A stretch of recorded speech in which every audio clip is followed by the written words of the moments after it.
주일 예배 가운데 함께 하신 모든 분들에게 하나님의 놀라운 은혜와 사랑이 여러분의 삶과 가정 가운데 충만하게 임하기를 간절히 축복합니다. 여러분, 사람이 만사라는 말을 들어보신 적이 있습니까? 기업의 성패는 결국 어떤 인재와 함께 하느냐에 달려 있다라는 것이죠. 여러분, 세계적인 대기업 구글이나 삼성의 채용 시스템은 정말 정교하기로 유명합니다. 서류 전형, 인성검사, 심층 면접, 수차례 면접을 통하여 검증하고 걸러냅니다. 그런데 여러분, 그렇게 뽑힌 인재들이 모두 회사에 들어오면 그들을 통하여 회사에 유익이 될까요? 물론 그 중에 횡령하거나 팀워크를 깨트리는 사람도 반드시 나옵니다.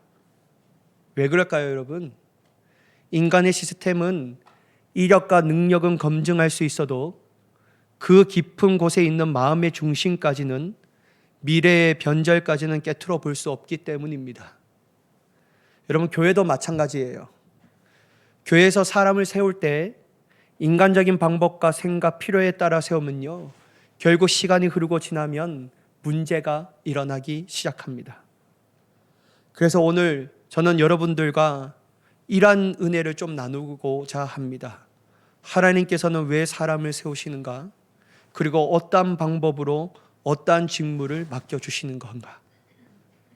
여러분, 이것을 깨달아 우리 자신도 하나님의 뜻대로 세움을 받는 자가 되고, 우리 교회에서도 하나님의 방법으로 하나님의 사람을 세우는 아름다운 교회가 되기를 간절히 소망합니다. 여러분, 오늘 본문의 말씀의 배경을 보면요, 가론 유다의 배반으로 비어있던 사도직을 채워서 12사도의 수를 회복하는 장면이 나와요. 그런데 여러분, 의문이 들지 않아요?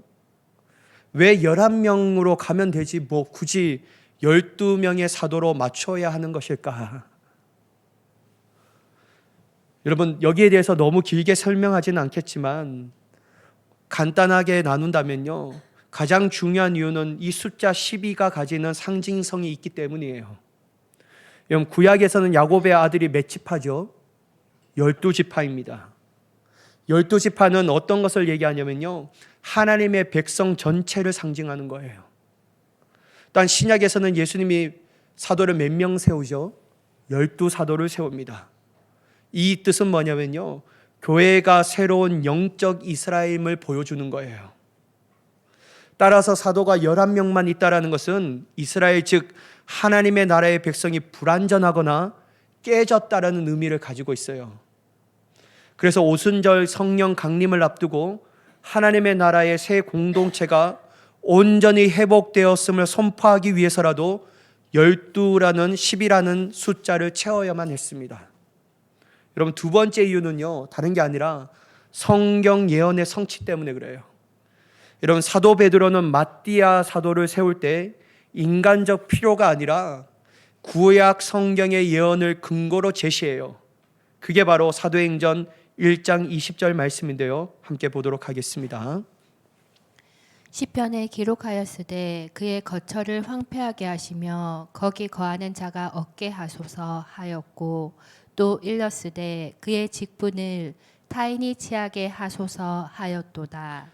베드로는 시편 69편 25절의 말씀을 통해서요, 유다의 심판에 대해서 언급합니다. 상반절은요.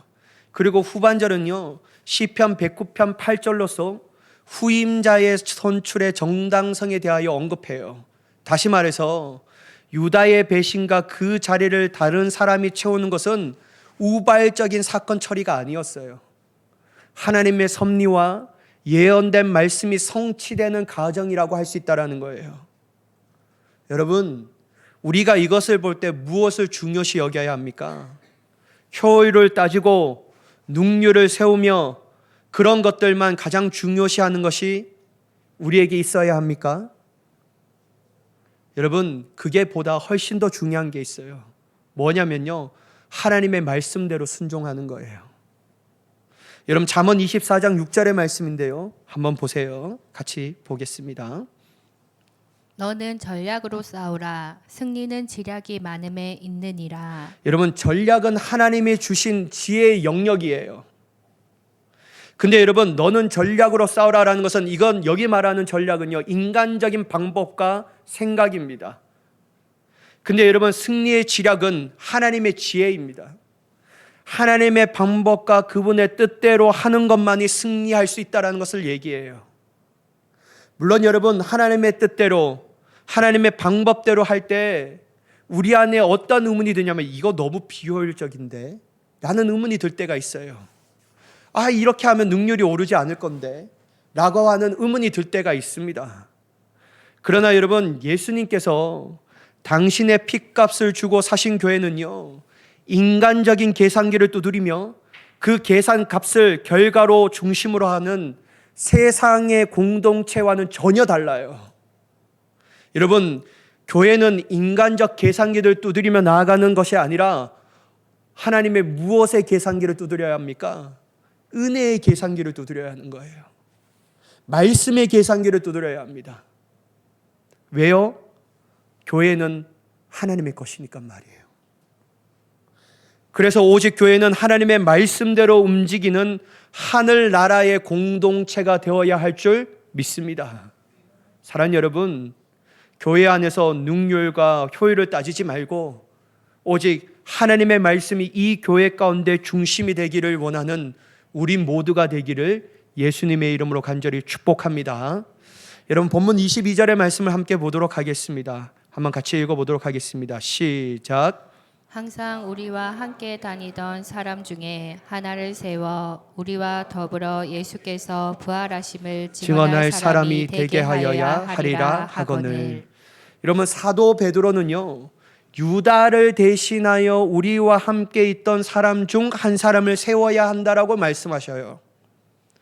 그리고 여러분, 특별히 사도 베드로는요, 한 사람을 세우는데 목적에 대하여 분명하게 말씀하여. 여러분, 사도 베드로는 유다를 대신하여 한 사도를 세워야 하는데 그 사도의 직무가 무엇이냐라고 얘기합니까? 왜 이 직무를 따라 이 사도를 세워야 한다라고 얘기하죠? 어떤 것일까요, 여러분? 22절 한번 다시 한번 보여주실까요?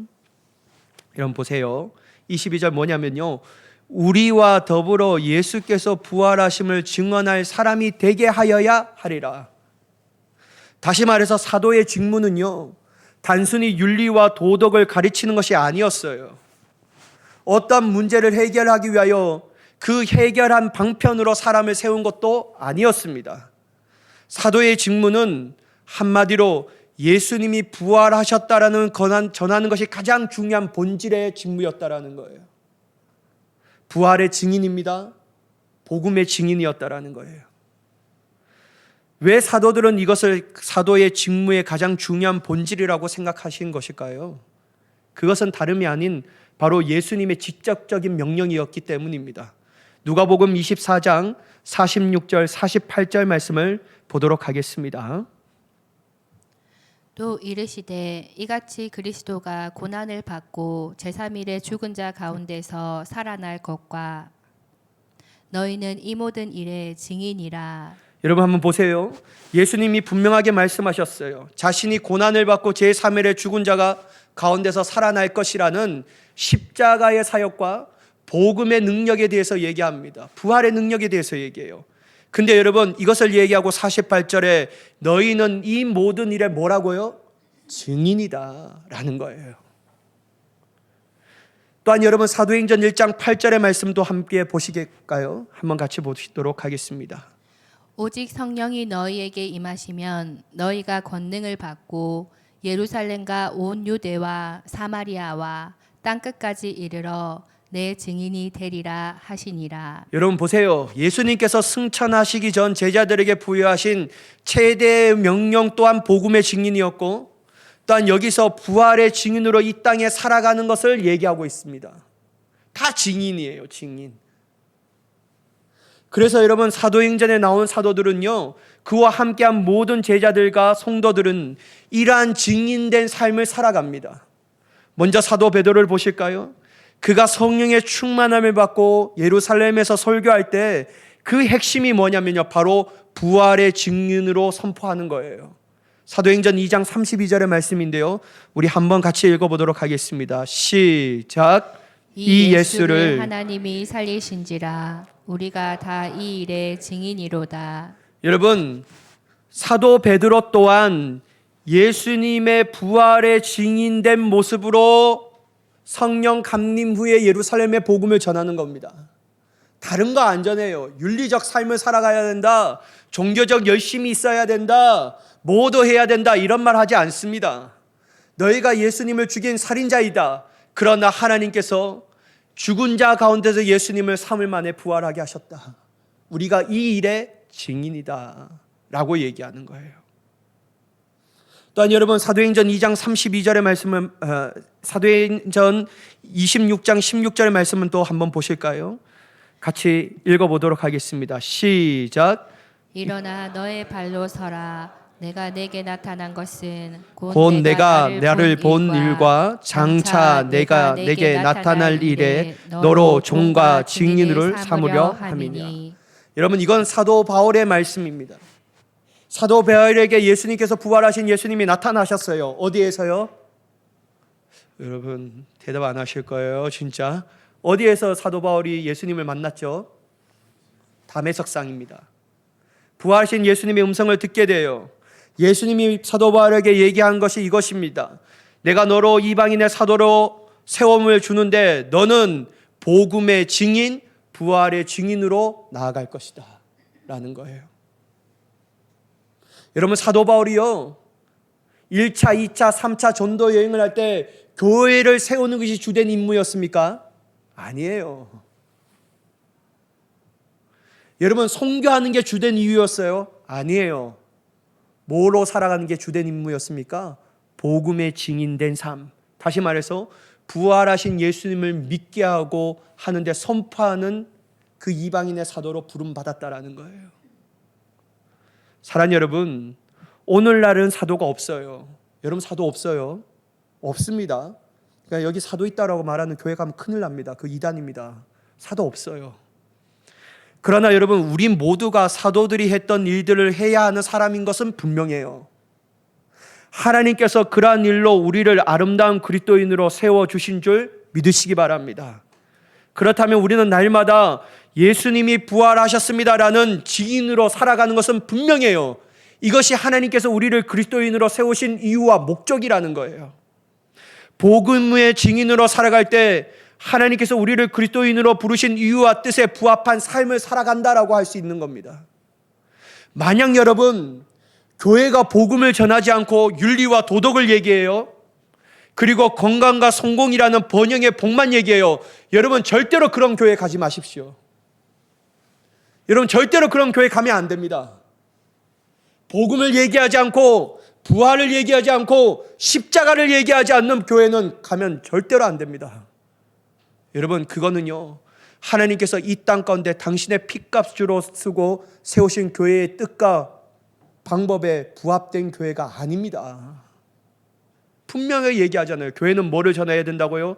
십자가와 부활을 전해야 된다. 그게 부활된 증인의 삶이다. 여러분, 만약 교회가요 그냥 윤리적으로 얘기하고 도덕을 얘기하고요, 그냥 세상에 살아가는 지혜를 얘기하고 건강을 얘기하고 성공을 얘기하면요, 그건 더 이상 교회가 아니에요. 학교와 다른 바가 없습니다. 그 교회는요 하나님께서 교회로 세우신 이유와 뜻을 모르는 거예요. 여러분, 만약에 여러분 제가요 더 이상 십자가를 얘기하지 않고 복음을 얘기하지 않고 부활을 얘기하지 않아요, 날마다 얘기하는 게 건강을 얘기해요, 성공을 얘기해요, 여러분 번영을 받아야 합니다, 윤리를 얘기합니다, 도덕을 가르치려고 해요, 그러면 여러분 두말할 것 없이, 여러분 저희가 진짜 장난으로 얘기하는 게 아니고요 농담으로 얘기하는 거 아닙니다. 여러분 그 즉시로 저를 이 교회에서 쫓아내야 합니다. 왜요? 여러분의 영혼이 달려있기 때문이에요. 여러분의 생명이 달려있잖아요. 근데 여러분 생명과 관계없는 도덕 얘기하고 윤리 얘기하고 그러면 안 돼요. 여러분, 물론 여러분 복음에 사로잡힌 자는 도덕적으로 삽니다. 하나님의 말씀이 그런 것인데요, 그 윤리적으로 살아갈 수밖에 없어요. 그러나 복음보다 도덕과 윤리가 앞설 수 없습니다. 여러분의 삶이 예수 그리스도의 증인된 삶으로 살아갈 때, 특별히 십자가와 부활의 복음에 증인된 삶으로 살아갈 수 있는 저와 여러분이 되기를 예수님의 이름으로 간절히 축복합니다. 왜요? 우리가 교회니까요. 여러분, 이거는요, 눈에 보이는 그냥 로컬 처치예요. 진짜 교회는 누구입니까? 우리예요. 여러분, 제가 자주 말씀드렸잖아요. 교회의 헬라어 원어의 뜻이 뭐라고요? 합성어예요. 두 가지가. 에클레시아인데 에크레시아입니다. 에크는 뭡니까? 무엇으로부터, 레시아는 부르심을 받은 자예요. 여러분, 우리는 세상으로 부르심을 받은 교회입니다. 죄악으로부터 의로 부르심을 받은 교회예요. 죽음과 사망으로부터 생명으로 부르심 받은 교회입니다. 우리 이 교회로 세움받은 우리가 부활을 얘기하지 않아요? 십자가를 얘기하지 않아요? 도덕과 윤리만 얘기해요? 건강과 번영만 얘기합니다. 그러면 이제는 더 이상 교회가 아니에요. 여러분, 세상 사람들 이런 거 다 얘기할 수 있습니다. 여러분, 우리가요, 진짜 교회로 부르심을 받은 하나님의 거룩한 직무를 감당할 수 있는 우리가 되어야 할 줄 믿습니다. 철저하게 그런 삶을 살아가야 돼요. 근데 여러분, 오해는 하지 마세요. 실제적인 전도와 선교만 해야 한다. 뭐 직장 다 버리고 너도 선교사, 나는 목사, 너는 전도자, 이렇게 살아가야 한다는 걸 얘기하는 게 아니에요. 물론 때로는 그렇게 해야 할 때가 있습니다. 그러나 여러분, 더 중요한 건 뭐냐면요, 우리의 삶이 전도적인 삶을 살아가야 합니다. 우리의 삶이 선교적 삶을 살아가야 해요. 여러분, 쉽게 말하자면요, 여러분의 삶이 전도지가 되어야 할 줄 믿습니다. 저 사람 보니까 진짜 예수님이 살아계시는구나. 저 사람 보니까 진짜 부활이 실제구나. 저 사람이 어떻게 저렇게 바뀌어? 부활하신 예수님이 아니면 저렇게 바뀔 수가 있냐. 우리는 그러한 삶으로 살아가는, 향기를 나타낼 수 있고 선한 영향을 나타낼 수 있는 복음의 증인이 되어야 할 줄 믿습니다. 여러분, 본문 23절의 말씀 한번 보실까요? 함께 보도록 하겠습니다. 그들이 두 사람을 내세우니 하나는 바사바라고도 하고 별명은 유스도라고 하는 요셉이요 하나는 마띠아라. 여러분, 유다를 대신하여 사도의 직무를 감당할 두 사람이 추천돼요. 한 사람은 누구라고요? 여러분, 얘기 안 해요. 이렇게 그냥 나 1시까지 할 겁니다. 그러면 진짜. 여러분, 하나는 누구예요? 요셉. 또 한 사람은요? 마띠아예요. 두 사람 다 사도로 세움받기에 충분한 인격과 신앙과 성품을 가지고 있기 때문에 엄선해서 두 분을 올린 거예요. 자, 그렇다면 여러분, 이 두 사람 중에 한 사람을 세워야 하는데 어떻게 한 사람을 택하고 세워야 할까요? 자, 나머지 사도들과 함께 있는 사람들이 모여 앉아서, 자, 1번 요셉, 2번 마띠아, 이제 10분 동안 정견 발표를 하겠습니다. 자, 이제는 다음과 같은 사도의 직분이 누가 더 잘 어울릴지 토론 주제 하겠습니다. 격렬하게 토론하십시오. 아니면 여러분, 남아있는 사람들에게 이력서를 나눠주면서 스펙을 비교하며 우위를 가진 사람을 뽑았을까요? 자, 이 모든 검증이 맡았다면 이제 당신이 좋아하는 사람에게 투표하십시오. 인기 투표했을까요? 아니에요. 이들은요, 두 가지의 방법으로 뽑지 않아요. 이들이 했던 방법은요, 바로 이것이었습니다. 24절의 말씀을 보실까요? 함께 보도록 하겠습니다. 그들이 기도하여 이르되 무사람의 마음을 아시는 주여, 이 두 사람 중에 누가 주님께 택하신 바 되어. 여러분, 바로 이들은요, 뭐 했다고 얘기합니까? 기도했다라는 거예요. 인기 투표, 토론, 스펙을 비교하지 않았습니다. 한마디로 인간적인 방법으로 뽑지 않아요. 이들은 두 사람을 놓고 하나님께 기도합니다. 특별히 여러분, 이들의 기도의 내용을 보면 아주 흥미로워요. 전 이거 보면서 너무 흥미로웠어요. 자, 24절 한번 보실까요? 제가 한번 볼게요. 뭐라고 얘기하냐면요, 무사람의 마음을 아시는 주여, 이 두 사람 중에 누가 주님께 택하신 바 되어 라고 하는 거예요. 여러분, 이런 기도를 하는 거예요. 여러분, 이게 쉽게 말하면 어떤 걸까요? 오늘날로 바꾸면 제가 이렇게 바꿔봤습니다. 하나님, 우리는 이 두 사람의 속마음을 알 수 없어요. 우리의 눈에는 다 괜찮은 사람인 것 같고, 다 믿음이 좋은 것 같고, 정말 사도의 직무에 감당하기에 다 합당한 사람 같은데요, 근데 이 사람의 속마음들이 우리 눈에는 보이지 않습니다. 그러나 하나님께서는 이 두 사람의 속마음을 아시오니 하나님께서 진짜 합당한 사람을 택하여 주옵소서. 이렇게 기도하는 거예요. 여러분, 이들이 이렇게 기도하는 이유가 뭐예요? 자기들은 한계가 있다라는 거예요. 무슨 한계요? 다 괜찮은 사람으로 보이는데 진짜 이들의 속마음이 어떠한지는 알 수가 없는 거예요. 그래서 하나님 앞에 기도하는 겁니다. 왜요? 하나님은 속마음을 알 수 있는 분이시기 때문이에요.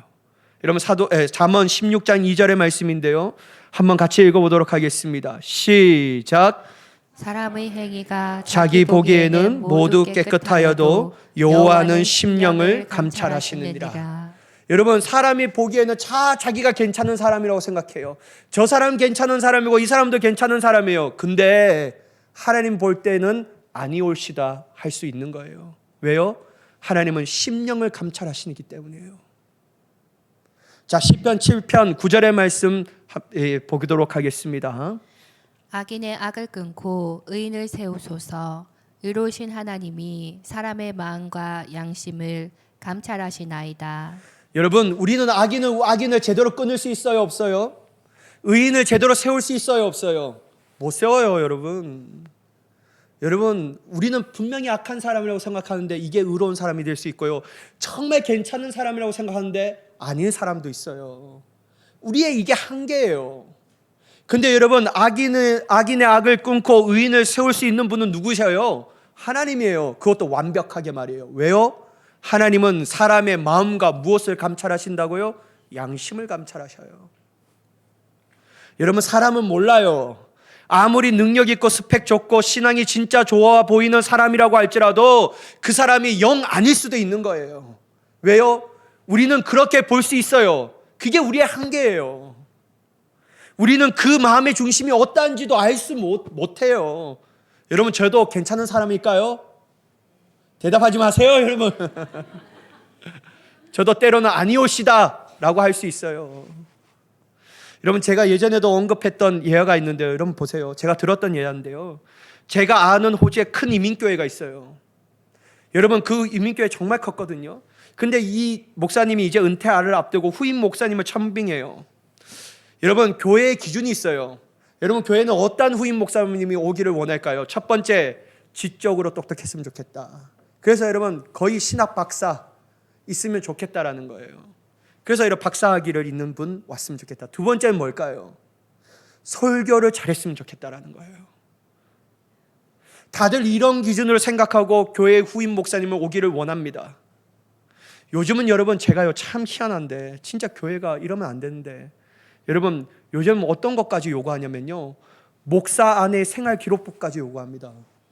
저는 이건 미쳤다고 생각합니다. 여러분, 목사 안에 자기가 원해서 되는 게 아니에요. 여러분, 이 사람이 생활 기록부까지 요구할 교회 권한이 없어요. 그냥 단지 아내예요. 목사 아내예요. 여러분, 저희 집사람도 제가 죽으면요 그냥 평신도예요. 직분도 없어요. 직분도 없어. 근데 여러분, 그 아내 생활 기록부, 고등학교 생활 기록부까지 요구하는 거 보고 제가 이거 진짜 너무하다. 아니, 목사를 검증해야지. 목사의 생활 기록부 요구하면 내가 알겠는데 이 아내의 생활 기록부까지 요구하는 거 너 처음 봤어요, 그런 교회는. 근데 여러분, 아무튼 그게 중요한 게 아니라 제가 너무 화를 냈죠, 여러분. 아유 진짜. 여러분, 우리 교회도 저 가고 혹시 다른 교회 목사님 청빙할 때 목사님 아내 생활 기록부 요구하면 안 됩니다. 그건 진짜 너무 도가 지나친 거예요. 자 여러분, 컴다운 하자. 자, 여러분, 아무튼 그래서요, 이 교회가요 최종적으로 담임 목사님을 선택했어요. 근데요, 신학 박사네. 신학 박사예요. 그리고 여러분, 그 신학 박사의 전공이 뭔지 아세요? 설교학이었어요. 그리고 여러분, 이 오신 목사님이요 진짜 학교에서요 설교학을 가르친 분이에요. 교수님이셔요. 그럼 여러분, 이 교회에서 원하는 조건 다 충족되지 않았습니까? 공부도 지적이고 설교학 교수라며 설교를 얼마나 잘할까. 그래서 기쁜 마음으로 모셨어요.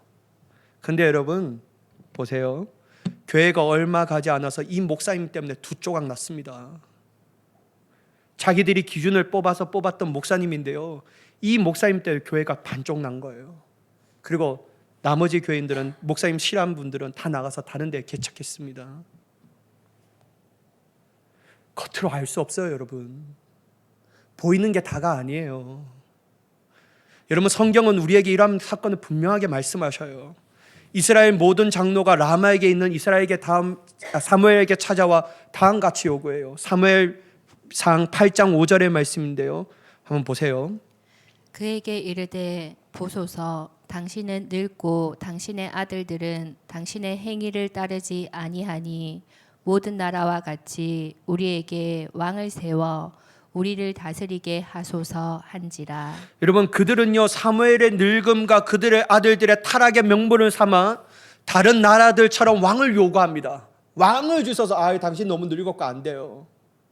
당신 아들들 보니까 안 됩니다. 우리에게 왕을 주소서.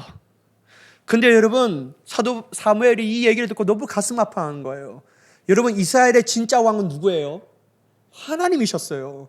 근데 하나님을 거부하고 보이는 왕을 세워달라는 거예요. 그래서 기도하면서 이렇게 하면 안 된다, 너희들 진짜 그러면 안 된다라고 하는데 이들이 듣지 않고 이렇게 얘기해요. 사무엘상 8장 19절 20절 말씀입니다. 백성이 사무엘의 말 듣기를 거절하여 이르되 아니로소이다. 우리 왕이 있어야 하리니 우리도 다른 나라들 같이 되어 우리의 왕이 우리를 다스리며 우리 앞에 나가서 우리의 싸움을 싸워야 할 것이니이다 하는지라. 여러분, 이들은 사무엘 말을 끝까지 거절합니다. 그리고 고집해요. 그리고 인간적으로 아주 왕같이 보이는 누구를 세웁니까? 사울 왕을 세워요. 키도 커요. 용모가 화려해요. 진짜 왕 제목으로 딱 맞아요. 왕을 세워요. 여러분, 사울 왕이 처음에는 하나님의 뜻대로 순종하는 왕인 것처럼 하지만요, 결국 어떻게 됐죠? 불순종합니다. 누구의 말씀이에요? 하나님의 말씀에 교만해져서 자신이 하나님보다 더 뛰어나다라고 생각합니다. 그래서 나중에 어떻게 됩니까? 버림받아요. 그러나 여러분, 사울 왕에 이어 다윗은 그렇지 않았다라는 거예요. 왜냐하면 다윗은 키도 작고 볼품이 없었어요. 목자였어요. 아무리 봐도 왕의 제목이 아니었어요. 근데 하나님께서는 그의 마음의 중심을 보시고 세웁니다. 그게 여러분 사무엘상 16장 7절의 말씀이잖아요. 함께 보겠습니다. 여호와께서 사무엘에게 이르시되 그의 용모와 키를 보지 말라. 내가 이미 그를 버렸노라. 내가 보는 것은 사람과 같지 아니하니 사람은 외모를 보거니와 나 여호와는 중심을 보느니라 하시더라. 그래서 여러분 사도들이 기도하는 거예요. 자신들이 한계가 있다는 걸 알기 때문에 하나님이 세우셔야지만 완벽하다라는 것을 알기 때문에 기도하는 거예요. 그리고 여러분, 기도하고 나서 그들이 했던 방식이 뭐죠? 본문 26절의 말씀인데요, 함께 읽도록 하겠습니다. 시작. 제비 뽑아 mat대아를 얻으니 그가 11사도의 수에 들어가니라. 그들은 기도하고 난 후에 제비를 뽑습니다. 여러분, 제비 뽑기는요, 구약 시대의 하나님의 뜻을 묻는 정당한 수단이었어요. 그래서 잠언 16장 33절에 이렇게 얘기합니다. 제비는 사람이 뽑으나 모든 일을 작정하기는 여호와께 있느니라. 여러분, 하나님의 모든 작정한 일을 이루기 위한 방법으로 제비를 뽑는 거예요. 그들은 기도하고 제비를 뽑았습니다. 이 모든 것들은요, 하나님의 주권 아래 이루어지고 그 또한 이루어지기를 원하고 바란 것이었습니다. 자신들의 인간적 생각과 방법이 아닌 오직 하나님의 방법과 그분의 뜻으로 이루어지기를 원했다라는 거예요. 그래서 여러분, 결국 누가 뽑혔죠? mat대아가 뽑힙니다. 만약 여러분 인간적인 방법과 뜻으로 했다면요, 아마 뽑히지 않았던 요셉이 들고 일어날 겁니다. 왜 나는 안 되냐고. 나를 따르는 사람들 서봐봐. 당파 짓고 싸우고 그리고 뛰쳐나갈 것입니다. 물론 여러분, 이들이 분쟁하지 않고 결과에 승복하는 것은 방법이 공정했기 때문이만은 아니에요. 그들이요, 결과를 하나님의 뜻으로 받아들이는 공동체의 성숙한 믿음이 있었기 때문입니다. 왜요? 하나님 앞에 기도하고 뽑았으니까. 하나님의 주권 아래 이루어진 하나님의 뜻으로 여겼기 때문입니다. 사랑하는 여러분, 사람을 세우시고 그 사람에게 하나님의 뜻을 맡겨주시는 것, 이 모든 것은 사람이 아니라 하나님께서 이루어 가신다라는 것을 믿는 성숙한 신앙인이 되어야 할 줄 믿습니다. 여러분 기억하십시오. 하나님이 여러분들을 그러한 사람으로 세우셨습니다. 그러면요, 우리의 직무를 감당해야 합니다. 어떤 직무요? 부활의 증인된 삶. 하나님이 나를 그렇게 세우셨다. 내 삶은 부활의 향기가 나타나야 한다. 내 삶은 삶의 전도지가 되어야 한다. 하나님께 영광을 올려드리는 복음 증인된 삶으로 살아가야 한다. 이것이 하나님이 우리를 성숙한 그리스도인으로 세우신 이유와 목적이 되는 줄 믿습니다. 여러분, 하나님이 세우시며 당신의 거룩한 직무인 부활의 증인, 봉헌의 증인으로 부르셨다라는 것을 깨달아 2026년 그 은혜가 사명이 되는 저와 여러분이 되기를 예수님의 이름으로 간절히 축원합니다. 기도하겠습니다. 사랑의 하나님, 하나님의 뜻대로 우리가 부르심을 받은 줄 믿습니다. 사람의 방법으로 세워지지 않았다라는 것을 믿습니다.